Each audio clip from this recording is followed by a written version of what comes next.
So it starts with a simple question. Have you ever heard the gospel before? I was following Jesus for 6 years before I had started to share my faith with anyone. And I remember one day somebody was talking to me about my workplace, like where I was working, and they said, Rick, have you ever tried to share your faith at your work? And I said, no way, like work at a public school, there's no way I can do that. And I was reluctant to step out, reluctant to take those steps.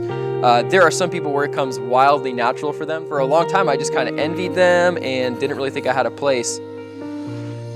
But once I knew that it was what God's call for every believer was to share their faith, it took those first few reluctant, hesitant steps of sharing my faith to really start to see God move.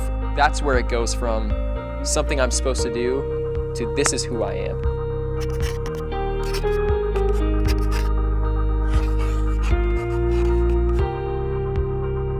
When I started praying for the lost people in my life, I knew like there was just a shift that happened in my heart where I just had to start to see them from God's eyes, as far from Him, without hope, and with a need for somebody to bring the message of the gospel to them. That was step one. When I prayed for them, my heart got changed.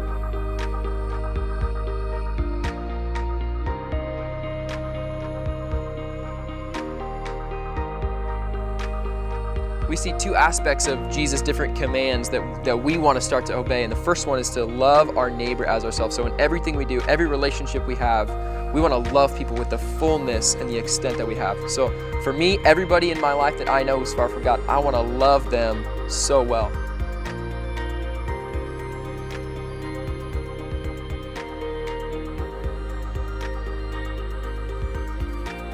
So when someone like Paul shared the gospel with somebody, he was ready to share his whole life with them.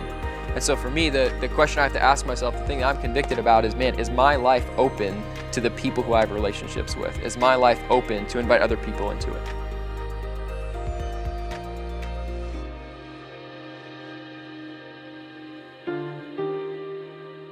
I think a lot of us believe that you have to meet certain qualifications to be an effective evangelist. And the reality is, if you claim to follow Jesus, you are well equipped to share the gospel and share what He has done in your life and what He offers to other people.